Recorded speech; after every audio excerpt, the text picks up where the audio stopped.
Hello, crew, and welcome to our social studies lesson for the week. In your bags, you have a new packet, American Revolution 2. For this unit, we are going to be discussing the Revolutionary War. We'll be talking about the different battles and the outcomes and how it changed America. So let's go ahead and take a look inside our packet. So this just kind of gives you some different things that happened during the American Revolutionary War. So it's just kind of interesting to look over it and see all the different cause and effects. We have 5 different vocabulary words for this unit. We have the Continental Army, which is an army made up of soldiers from the 13 colonies. So the Continental Army is the American Army. Then we have the Declaration of Independence. This is a document that explained what the colonists believed in and why they wanted to be independent from British rule. Mercenaries, these are paid soldiers from one country who fight for another country. Minutemen, members of the militias who were ready to fight with only a moment's notice. And a patriot. A patriot is a colonist who supported the cause of independence from Great Britain. All right, so we are going to look at brief 1, the shot heard around the world. And this is discussing the beginning of the American Revolutionary War. So I'm going to go ahead and read this, and I just want you to follow along. British soldiers on the move. In 1774, the First Continental Congress agreed to create militias. These militias were storing weapons in the town of Concord in Massachusetts. The British Parliament ordered soldiers to find these weapons and destroy them. On April 18th of 1775, 700 British soldiers set out from Boston to do just that. But weapons were not the only thing the British were looking for. They also wanted to find Samuel Adams and John Hancock. Hancock and Adams were in Lexington, Massachusetts at the time. Both of these men were patriot leaders. Remember, a patriot was a colonist who supported the cause of independence from Great Britain. The British soldiers didn't want anyone to know what they were planning. They wanted to sneak up on Adams and Hancock. They wanted to surprise the colonists who were guarding the weapons. British General Gage ordered that the colonists were not allowed to leave the city of Boston on April 18, 1775. He thought this would stop them from warning the people in Lexington and Concord. Paul Revere's warning. But express rider Paul Revere found out anyway. He rode on horseback through the town of Lexington and Concord. He shouted, "The British are coming!" He warned the colonists that British soldiers were on their way. The Minutemen were able to prepare themselves. Minutemen were members of the militias who were ready to fight with only a moment's notice. Paul Revere also warned Hancock and Adams. They were able to escape. Okay, let's go ahead and turn our page. Lexington. The next day, British soldiers marched into Lexington. They surrounded the Minutemen. Someone fired a shot. No one is sure who fired the first shot. This was the first gunshot of the American Revolution. It's called the shot heard around the world. That's because the American Revolution had such a big impact on the rest of the world. A battle broke out. British soldiers killed 8 Minutemen. 9 more were wounded. 1 British soldier was wounded.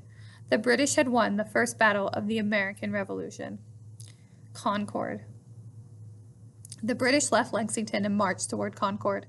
They were still looking for the weapons they knew the militias were hiding.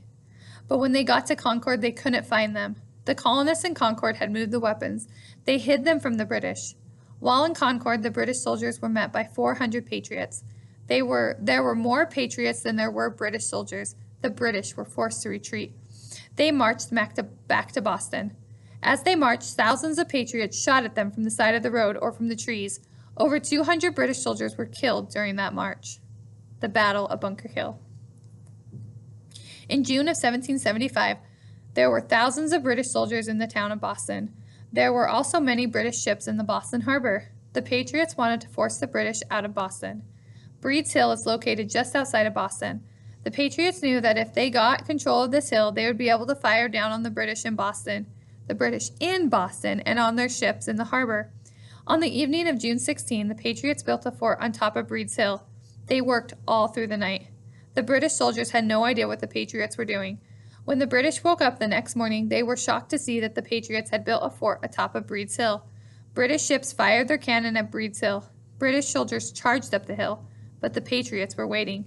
Patriot Colonel William Prescott is said to have given the order, "Don't shoot until you see the whites of their eyes."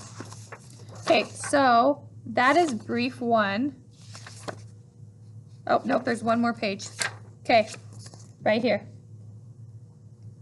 This is the Battle of Bunker Hill. Continued. He was telling the Patriots to wait until the soldiers got very close. When the British got close, the Patriots opened fire on them. Eventually, the Patriots ran out of ammunition. They were forced to retreat. The British won the battle. They took control of Breeds Hill, but over 1,000 British soldiers were wounded or killed. A little over 400 Patriots were wounded or killed. This battle is called the Battle of Bunker Hill, even though it was fought on Breeds Hill. Bunker Hill was another hilltop close by. The Battle of Bunker Hill was the first big battle of the American Revolution. It gave the Patriots confidence.